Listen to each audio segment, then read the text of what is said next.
Você ouve agora na Baruch FM, Conversar é Preciso. O universo da resolução de conflitos pela mediação privada. Apresentação Lígia Fortes.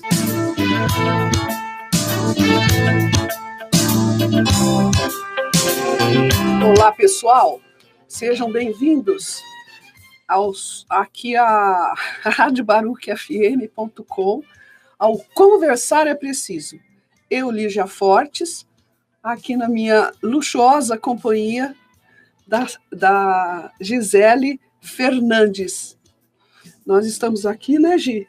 Boa tarde, pessoal. Prazer enorme estar aqui com vocês novamente. Gisele com suas covinhas, como vocês estão vendo. Eu e as minhas covinhas. E bonitinhas, né? Então, nós estamos aqui para tratar da mediação privada, dos temas ligados à mediação. E hoje nós vamos continuar falando sobre aquele voo 447. Para terminar esse assunto, não é? Nós vamos fechar esse assunto com chave de ouro. E vamos ter também, no Conversa na Varanda, nos próximos programas, né, por esse mês da mulher, assuntos relacionados a nós todas, né, mulheres. E hoje, especialmente, nós vamos tratar da violência contra a mulher. Não é um tema, vamos dizer assim, muito agradável, porém necessário. E nem um tema assim que ninguém fala, né? Nada disso. É um tema necessário. E vocês sabem que gritou uma vez, vai gritar de novo. Que bateu uma vez, vai bater de novo. Então nós vamos esmiuçar esses assuntos e nós queremos dedicar tanto Conversar é Preciso como Conversa na Varanda a duas pessoas, em especial a todas as mulheres, claro, mas a duas pessoas muito especiais que estão na nossa vida profissional, para a Nara, né? Para a Nara e para Giovana. Giovana? É Giovana? Então, nós vamos dedicar esse programa para todas as mulheres aí que estão vivendo em situação realmente de risco, né? E vamos lá. Especialmente Giovana Martins, e também tem uma outra. Eu fiquei meio aqui, gente, constrangida, porque, na verdade, nós íamos falar de duas pessoas. Eu troquei uma das pessoas, mas tem uma terceira pessoa, né? Sim. Uma terceira pessoa. Tem, então, a Nara, a Giovana Martins Melo. Sim. E tem uma que vai ser um codinome, Beija-Flor. Beija-Flor. O codinome é Beija-Flor. Todas essas mulheres estão em situação de risco. Sim. Nós estamos orientando e tudo, mas estão em situação de risco. Então, esse programa é muito importante para essas três mulheres, e que elas ouçam e se reconheçam nas coisas que serão ditas aqui, especialmente no Conversa na Varanda, certo? Certo, vamos lá. Acho que ficou claro agora, né, Ficou Gi? claro. Ficou claro. Ficou claro. Então, tá bom.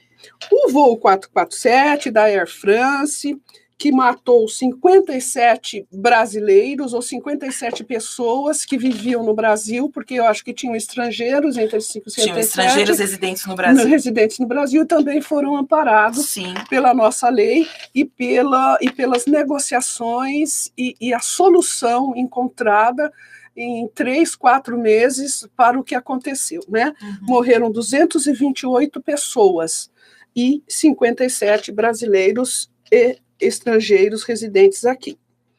Então, nós vamos dar algumas outras informações e prepará-los para os nossos próximos programas, que vão tratar do direito do consumidor. Sim. Né?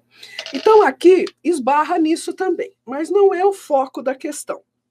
Então, nós vamos falar o quê? Nós já tínhamos dito que essas negociações, essa mediação privada que foi feita, privada, sim, é uma mediação, ela é mista, né? Porque os órgãos públicos estiveram presentes. Até porque, né, Gi, nós falávamos nisso antes, é um tipo de conflito, de disputa, que ela envolve muitas pessoas. É uma disputa que envolve o social, né?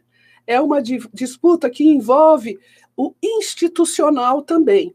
Porque desses tipos, essas disputas, esses conflitos desses tipos, é muito importante entender que o Estado, as entidades públicas, né, elas têm que estar presentes, não é? Dão mais segurança. O Ministério Público, o Ministério da Justiça, os órgãos de classe, e se não sair sem envolver o judiciário, né, em busca de uma sentença com o juiz, mesmo assim existe uma coisa mista aí nesse comparecimento do Estado, né, que tem que estar sempre presente, né?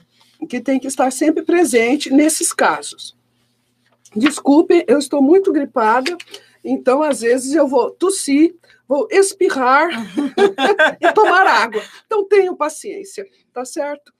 Esse esquente esfria terrível de São Paulo e de ar-condicionado, né?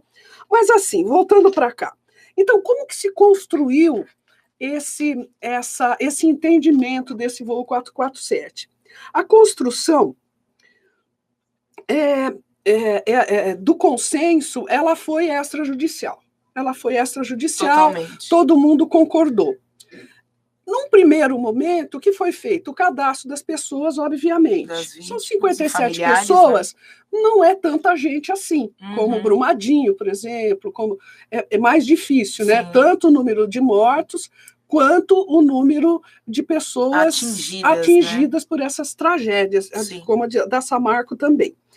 Então, como que se fez? Se fez um desenho, né, de como que ia se dar esse plano de indenização, o PI, né, do voo 447. E como foi feito esse PI? Num primeiro momento, se fez um regulamento. Um estatuto, né? Um estatuto entre as pessoas, as empresas envolvidas, não é? E as vítimas, as famílias das vítimas ou aqueles que seriam beneficiários, né, que são os beneficiários das indenizações. Então, vocês já começa de uma maneira muito interessante, né? E tudo isso muito olhado de perto e vigiado pelo Ministério Público. Exatamente. O Ministério Público, eu não sei se vocês sabem, mas ele não pertence ao Poder Judiciário. É um órgão totalmente independente e de fiscalização da lei também. Ele tem outras funções, mas a função mais bonita do Ministério Público, mais luxuosa, é esta de fiscalizar o cumprimento da lei.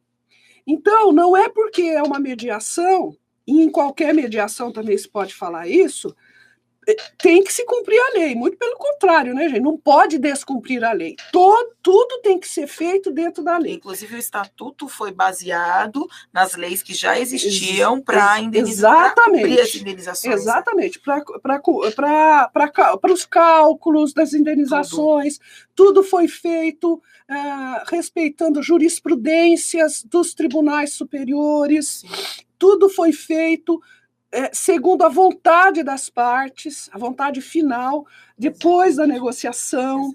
Então, é um caso emblemático, né, Gi? Sim. Emblemático, muito importante, porque se buscou o quê? Uma indenização justa. E no primeiro momento, a indenização tem que ser justa. E também não pode demorar muito tempo. Exato. Ela tem que ser imediata. Nas palavras da Raquel Dodge, agora com essa tragédia de Brumadinho, as pessoas têm que ser responsabilizadas nesses casos e têm que ser responsabilizadas imediatamente. Não dá para ficar 10 anos discutindo quem é competente, quem que é responsável, o que aconteceu, quanto que pode pagar, não. Tem que ser justo e não pode demorar. Exatamente. Não pode demorar. Vai falar, não pode demorar quanto assim? Bom, tem coisas que têm que ser resolvidas de imediato, né, gente? É só levar em consideração as necessidades das pessoas. Por exemplo, se a gente usar como exemplo Brumadinho, a gente pode chegar à conclusão de que aquelas pessoas precisam para ontem, porque elas perderam, por exemplo, além de a vida, muitas, as casas, os trabalhos, os meios de subsistência, as plantações. Então, essas pessoas não têm como sobreviver. Essas tragédias recentes no Brasil, aí, socioambientais, elas são emblemáticas pelo lado negativo, infelizmente, né? Porque não se resolvem. A coisa vai empatando, vai complicando, passa ano, passa mês dessa última, e as coisas não caminham, exatamente. As coisas não desempatam. Fica ali. É engraçado, Fica né? ali. Porque a gente já até mencionou isso no programa anterior, mas a gente tem que usar isso como parâmetro, né? Foi muito bem sucedido aqui o programa de indenização do voo 447, por uma questão diferente do que está acontecendo, por exemplo, com o Brumadinho, por uma questão, assim, infelizmente, de poder econômico e conhecimento também, que as famílias, também. No caso do voo 447, detinham. No Também. caso de Brumadinho, a gente está tratando de pessoas simples, que têm um poder econômico esmiuçado, muito pequeno. E como que essas pessoas têm poder perante Vale? E como vão impor a vontade delas perante isso, essa empresa? Gi, não é nem uma questão de imposição. E também é assim, a gente observa isso, né? Que é em função disso também. Sim. Mas olhem só, que interessante. Se você tem, nesse conflito enorme lá de Brumadinho, e aqui não tão grande, mas são 228 pessoas, né? Que morreram. 57 brasileiros, levou de 3 a 4 meses para resolver o assunto. Exato. De 3 a 4 meses. Agora, o que precisou para isso, que é igualzinho o que precisa para esses outros desastres? O que precisou? Objetividade, critérios. Então, se estabeleceram critérios e critérios objetivos. O que são critérios objetivos? Critérios objetivos é assim. Primeiro, cadastra as pessoas. Segundo, o que aconteceu com quem ficou? Quem que era que morreu? Era um arrimo de família? Era uma pessoa solteira? Uma pessoa que era muito velha? Ou um jovem, muito jovem? Tudo isso vai trazer informações, você tem que juntar documentos e vai trazer informações objetivas para se fazer um cálculo indenizatório objetivo, dentro da lei. Um cálculo honesto. E foi o que foi feito aqui. Então, tudo bem, é mais difícil, mas não é desculpa para isso não estar acontecendo. Com certeza, não, eu sei que você não falou isso, eu estou falando. Não se justifica. Sim, é uma questão de organização. E também, um outro estranhamento é assim, você tem o poder público em peso nessa história socioambiental, nas duas histórias socioambientais, não é? E o que estão fazendo? E por que não o que é que está acontecendo?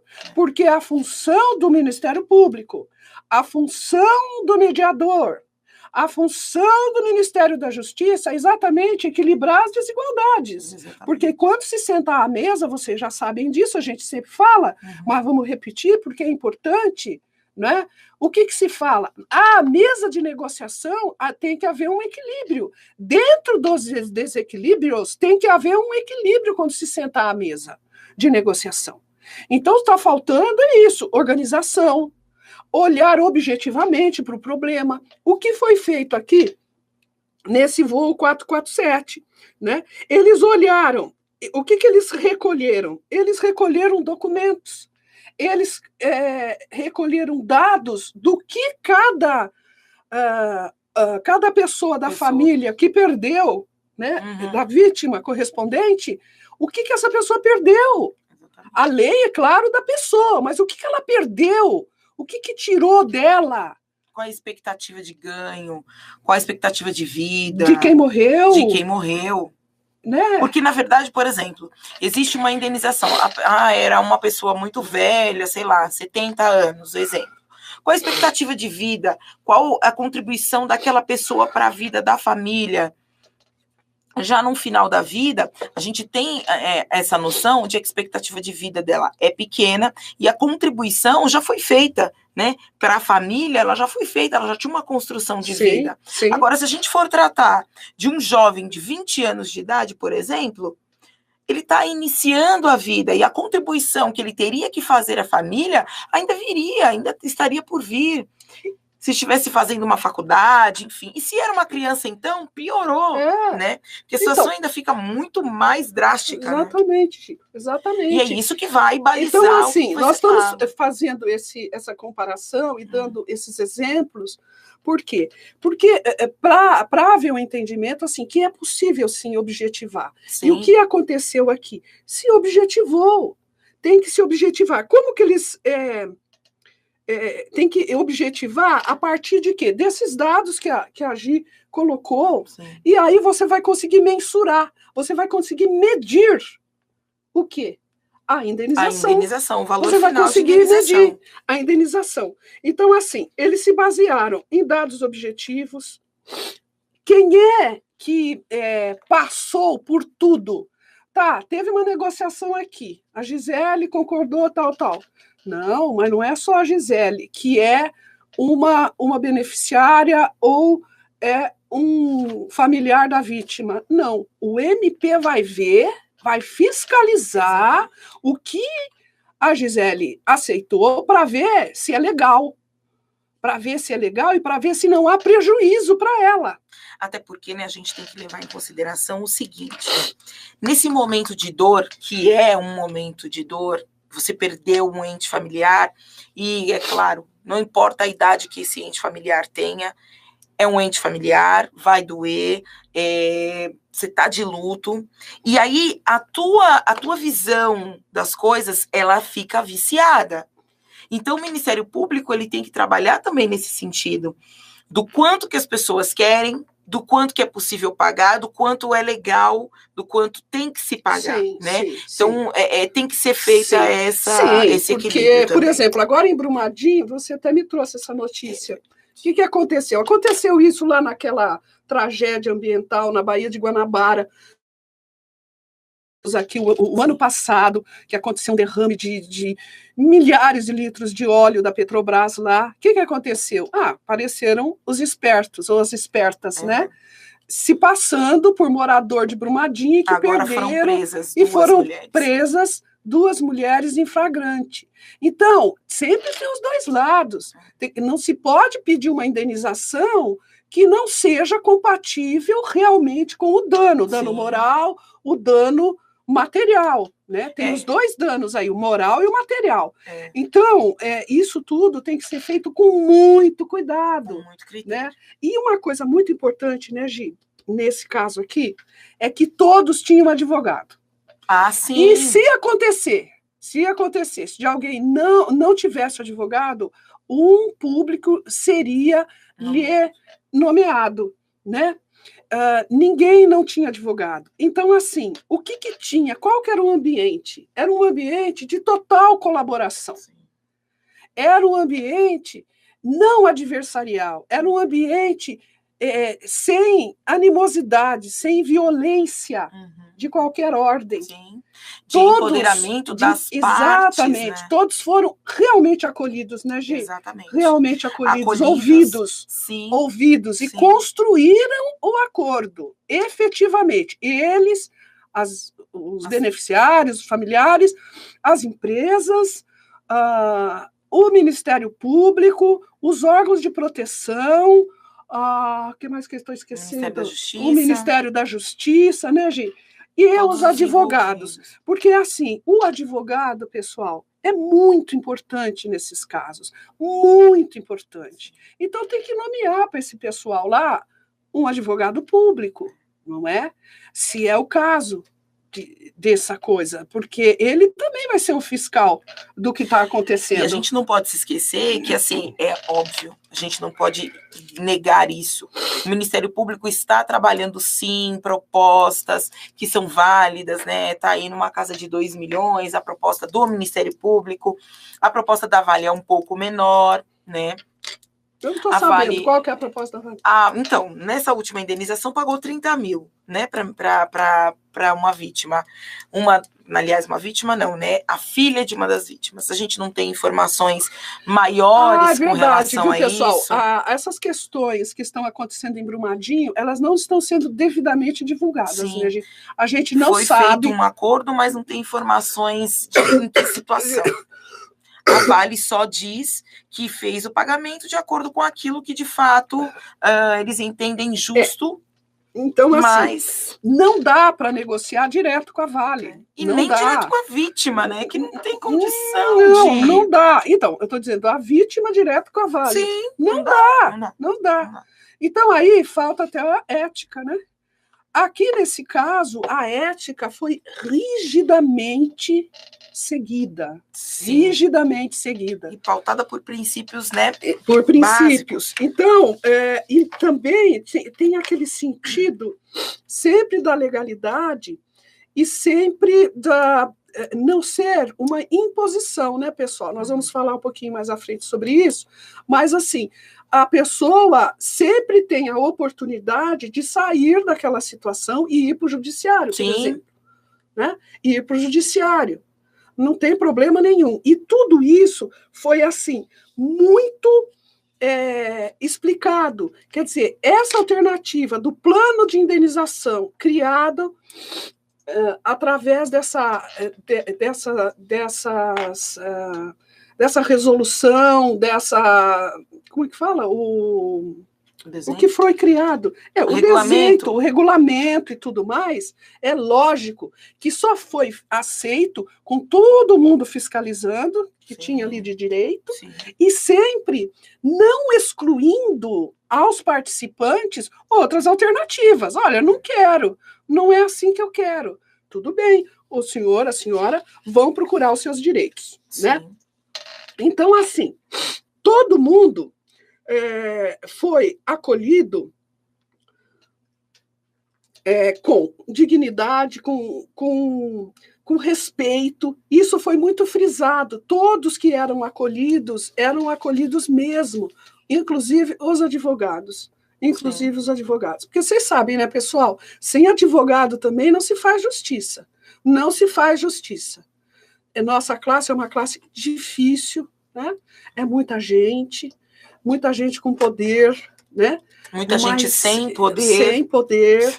Então, mas é uma classe que, sem o advogado ético, não se faz justiça. É básico. Então, nessas coisas, tem sempre que haver esse acolhimento da dor do outro, né? Você olhar para a dor do outro realmente. Sim, entender que aquelas famílias, além de dor, estavam desconfiadas daquilo que a empresa estava oferecendo, daquilo que a empresa queria fazer. Essa boa lembrança, né? Gente, com desconfiadas certeza. de todo aquele processo, porque para as pessoas aquilo era novo. A pessoa novo. tem dor, tem raiva, tem desconfiança. Muito difícil, Nossa, né? É um negócio... Né, que é um turbilhão para a pessoa, e perdeu a pessoa, talvez tenha perdido também o sentido da sobrevivência.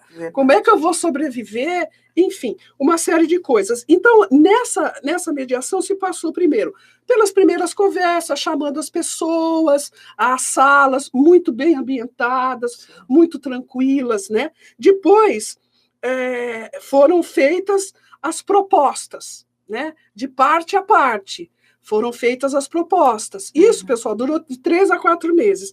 E depois, e foi feito lá com cada indivíduo.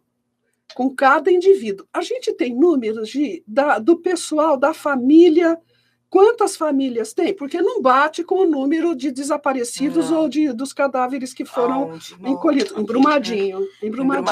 Não se sabe, né? Quantas famílias. Esse que na verdade, é o problema que está sendo alegado pela Vale. Né? Quantas famílias Quantos não, atingidos, né? Quantos atingidos, né? Até agora não se tem esse número. Não se tem essa alegação da Vale, né?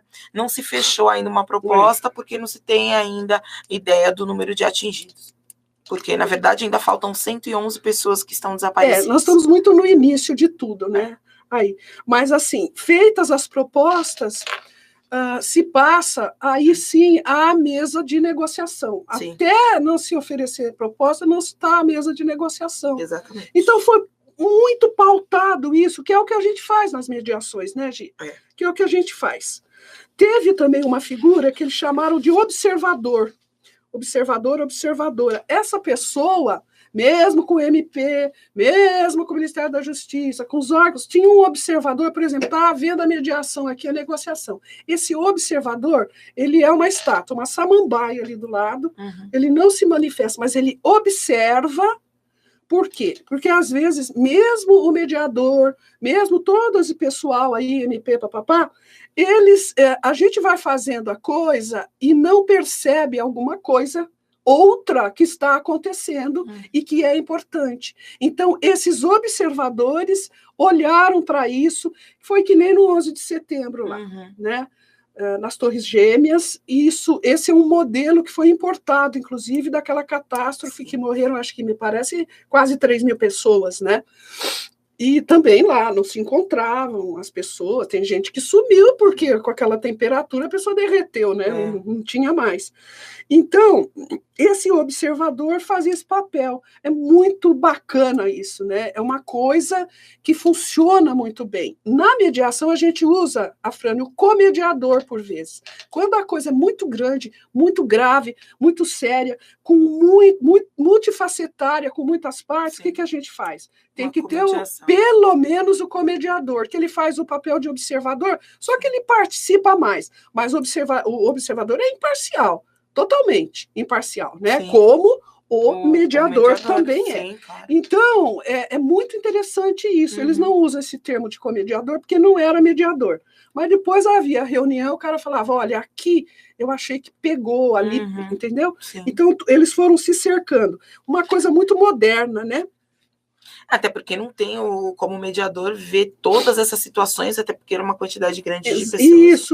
Isso. Mas às vezes a gente se depara com isso numa mediação menor sim, também, né? O regimento interno, o que ele trouxe? Por que isso deu tão certo e tão rápido?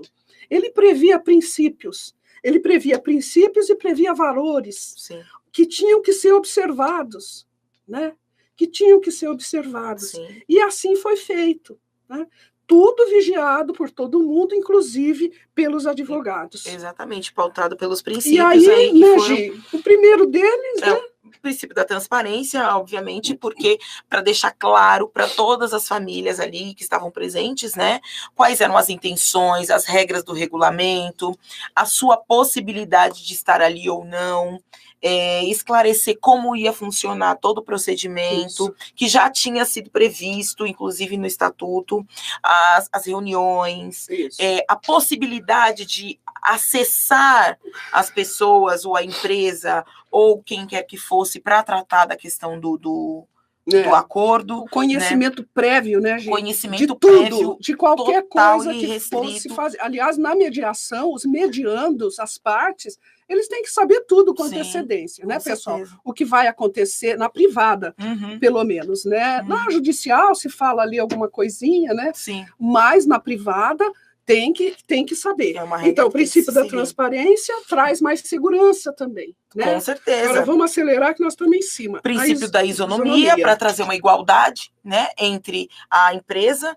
e as famílias que estavam ali presentes, né? Inclusive a questão do advogado. Se não tem advogado, tem que arrumar, porque senão tem Sim, dá um desequilíbrio, desnível. com certeza. Depois o da autonomia da vontade. Autonomia da vontade, ou seja, as famílias estavam ali, porém, se em algum momento não concordassem com aquilo, poderiam encerrar as negociações e Ninguém sair. é obrigado a estar. E Vamos sair lá. ali do plano.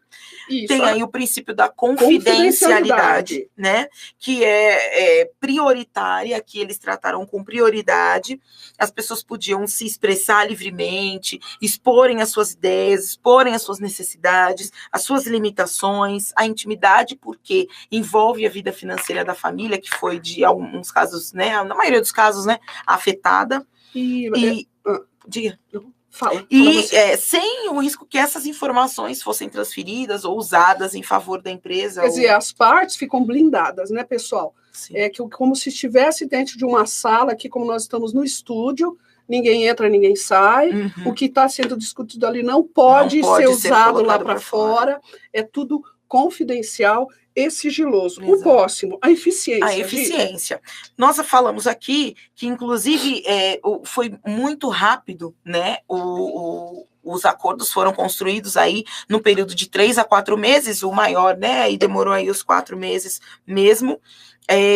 Não se preocupou com questões muito burocráticas, né? Os documentos já tinham sido trazidos para o processo, para tornar tudo menos burocrático, mais rápido e atender de verdade as famílias. Isso, porque a burocracia sempre entrava, e 3 a 4 meses, né? Cada caso é um caso, né? Mesmo sendo, mas era tratado assim, resolveu. E o que a gente já falou, o uso de critérios objetivos, né? Sim. Certo? Casos similares eram tratados iguais, os parâmetros, tudo aquilo que a gente já falou. Sim. E o último também a gente já falou. Já falamos. A presença das autoridades públicas, né? O Ministério Público, o Ministério da Justiça e os órgãos de proteção. Exatamente. Muito bem, Afrânio. Pessoal, qualquer dúvida, qualquer coisa que vocês queiram colocar, concordâncias, discordâncias, por favor. Isso aí, vamos aproveitar, pessoal, para falar das nossas mídias, tá? A gente está no Facebook, no @Mediacal Arbitragem Práticas Colaborativas. A gente está também no Instagram, com Sucedere Mediacão, Sucedere com 2 Cs. Twitter, Sucedere com 2 Cs também, M. YouTube, Sucedere Mediação. Estamos no e-mail, né?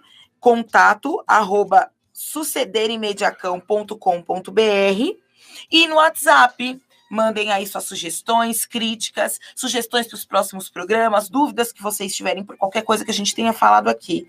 No DDD 11 99145 5258. Tá na dúvida? Não entendi nada, Gisele, do que você falou. Entra lá no nosso site, que vão ter todas as nossas mídias, sucederemediacão.com.br. Tudo bem, Gi? Então, vamos lá? Vamos lá falar das nossas flores. Sobre os dados, num primeiro momento, no nosso Conversa na Varanda, sobre os dados da violência contra a mulher. Parece um filme de terror, né, pessoal? Inclusive, no início do ano, parece uma endemia, né? Porque ela permanece, né? Uma coisa impressionante. Então, nós vamos falar rapidamente. A Gi trouxe aqui alguns dados. Sim.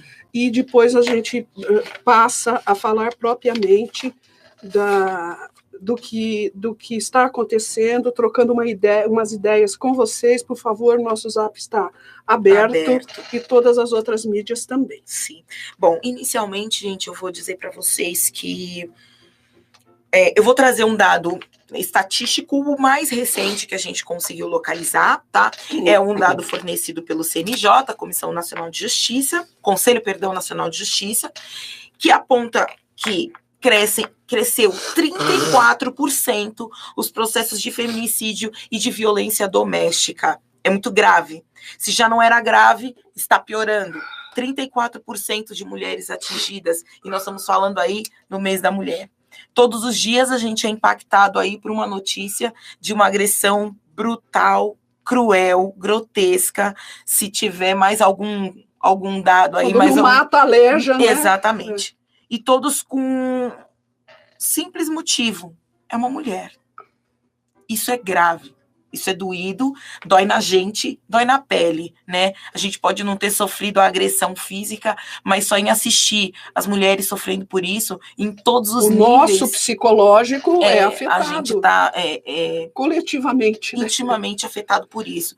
E o mais, às vezes a gente escuta as pessoas dizerem por que as mulheres apanham e permanecem nisso? E aí a gente escuta, né, cruelmente, inclusive, a culpa é dela, ela gosta de apanhar, ela gosta disso, senão ela já tinha saído. Não é tão ruim assim, porque se fosse ela não estava lá. Ué, não quer igualdade? Então apanha igual homem. A gente teve que ouvir aí recentemente, né? Infelizmente, a coisa não funciona assim, né? E aí, muitas vezes, as mulheres estão nessa situação de violência, mas elas não conseguem se identificar como vítimas. Isso é ruim, porque a partir do momento que ela não se identifica como vítima, ela não procura ajuda. Inclusive, né, Gi? Quando a gente fala vítima, pessoal, não é se vitimizar, mas ela é uma vítima. Sim. A moça que morreu queimada semana passada, a outra que morreu... Quem morre todo dia, né? São vítimas. Como não? São vítimas, sim, né? Isso precisa ser muito bem entendido, não é? Sim, com certeza. Precisa ser muito bem entendido. E precisa ficar claro também. Às vezes a gente fala da violência, e a violência, muitas vezes, ela não acontece só de forma física. Destruir a mente de alguém é tão ou mais cruel do que espancar aquela pessoa. Quando todos os dias você diminui ela, quando todos os dias você exclui ela da vida social, quando todos os dias você não permite que ela vá trabalhar, é o mínimo de dignidade.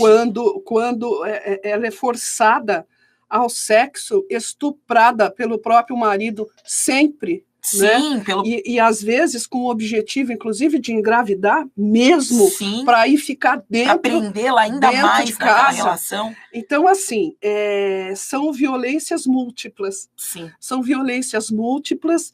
E aí a pergunta que fica assim: por que a mulher não sai?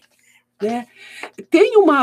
Psicologicamente, acontece, dependendo do nível da violência e do nível de encarceramento, uma paralisia, um medo que paralisa.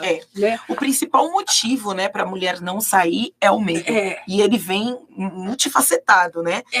Porque é um medo que paralisa e não te permite procurar ajuda. É um medo que te paralisa e deixa você enxergar que você, muitas vezes, é culpada por aquilo. Tem mulheres que apanham, que são agredidas, e que às vezes a gente escuta: mas é que eu provoquei. Mas é que eu falei demais. Mas eu não fiz aquilo que ele me pediu para fazer. Isso é muito comum. É muito comum. É muito comum. Né? E é interessante também, né, Gi, a questão financeira, né? Ou a questão dos filhos, sim, vamos dizer assim. Não está atrelada à violência. Esses dias mesmo que a gente tem visto, nenhuma das mulheres estava ali, não trabalhava, nada disso. O que aconteceu foi assim, chegou o ápice da violência. Então, o que acontece, né? Eu fiz um curso de psicologia jurídica na PUC, no ano passado, e que me valeu muito, porque eu também não sabia disso, né? A gente tem uma ilusão que é assim, só determinado tipo de mulher vai passar por isso. Não, todas estamos sujeitas a esse tipo de coisa. Umas mais predispostas, talvez, ou não, mas todas as mulheres estão.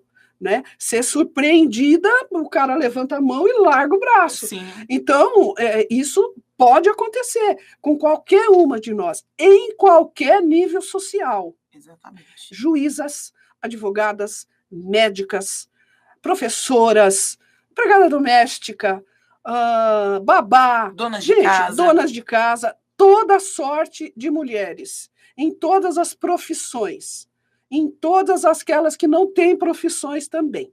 Então, é uma ilusão pensar. Agora, que isso está atrelado ao financeiro necessariamente, né?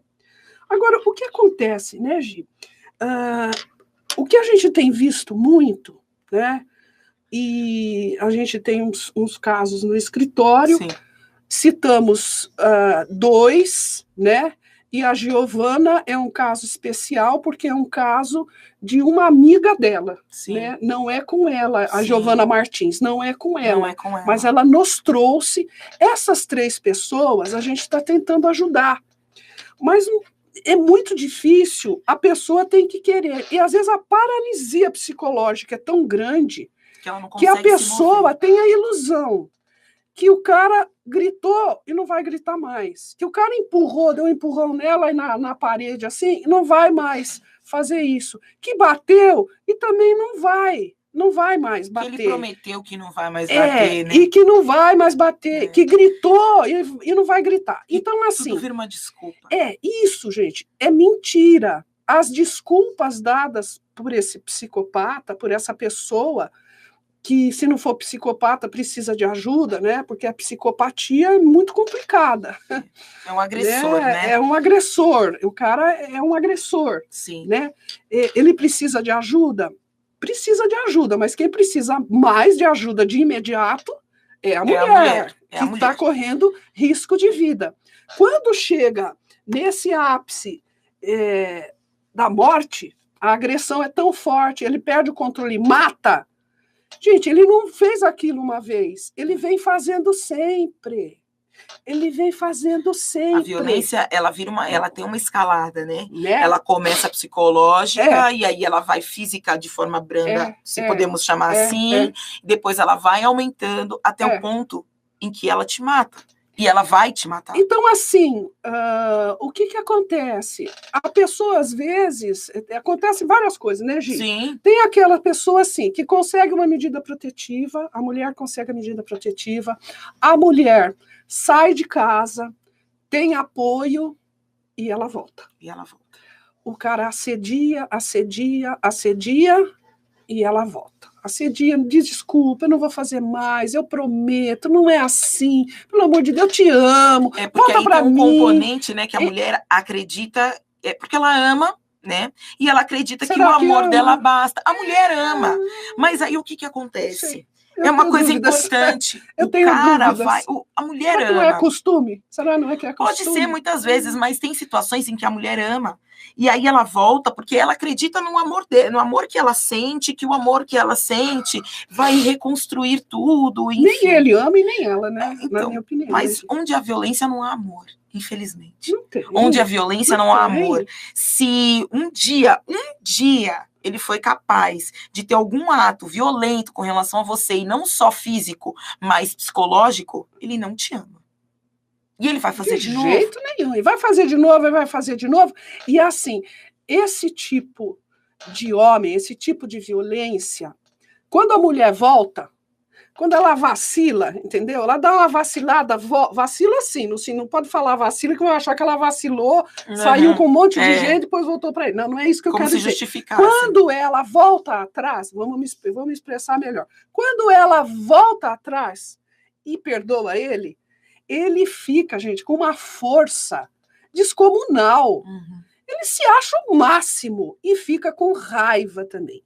Esse tipo de homem é um homem que sente muita raiva, ele odeia muito, né? Aí é um passo para uma nova violência e talvez a morte, o assassinato ou o feminicídio. Sim. Então, essa ilusão não pode acontecer. As moças, né, as mulheres, têm muito essa ilusão de que vai ser diferente, mas não vai ser diferente. Não vai. O cara não está, ele não tem essa intenção. Ele vai se vingar de você. Sim. Ele vai se vingar de você. Esse é que é o ponto. E se você saiu e voltou, ele quer se resguardar de que isso não vai acontecer de novo. Né? Então a violência vai ser ainda maior, ainda maior. É a história da Maria da Penha, inclusive, né? Sim. Você lembra da história dela? A última, né, agressão. Ela foi a vida toda agredida. A última agressão, ela estava dormindo, deitada na cama, dormindo. Ela apanhou, e ela é paraplégica hoje, né? Ela apanhou que ela não teve condições de ter reação. Porque ela tentou muitas vezes se livrar e ele, sabendo disso, quis castigá-la de uma forma em que ela não teria volta. Ele queria matá-la, ele só não conseguiu. Mas não por vontade dele, mas ele queria matá-la. Mas ela voltou depois. Ela voltou depois. Mesmo paraplégica. Sim. E o que aconteceu? Ele bateu novamente. Ele bateu novamente, ela na cadeira de rodas, até hoje ela Sim. está, né? A gente fala essa história porque ela é pública. É. Ela voltou de novo, por falta de condições, talvez, mas depois ela teve condições, ela saiu. Sim. Ela saiu e foi à luta. Então, e hoje a lei que resguarda as mulheres leva o nome dela, né? Em homenagem a ela. Então, a nossa mensagem de amor, de carinho, de acolhimento, de chacoalhar vocês que estão nessa situação é a seguinte: se gritou uma vez, vai gritar sempre, vai gritar de novo. Se te empurrou, vai te empurrar de novo. Se bateu, vai bater de novo e vai matar você. Se não matar, vai te alejar. Só para deixar claro, gente, importante, saiam dessa situação, vocês têm condição de sair dessa situação. Se o seu problema é financeiro, você pode procurar a Delegacia de Defesa da Mulher, você pode procurar a Promotoria, Defensoria Pública, os CRAS, CREAS, você pode procurar todos esses órgãos, eles vão ter condições de encaminhar você para casas de acolhimentos, tá? Casas de acolhimentos que acolhem as mulheres, que ficam em tese 90 dias, mas é analisado caso a caso, e tem mulheres que podem ficar muito mais, tá? Procurem esse apoio, essas casas estão disponíveis, são sigilosas, são secretas, nenhum agressor tem acesso, vocês vão ter encaminhamento para o trabalho, as crianças vão ter encaminhamento para a escola, não se preocupem com isso, essas casas são especializadas no atendimento, no acolhimento de fato das mulheres e das famílias, tá?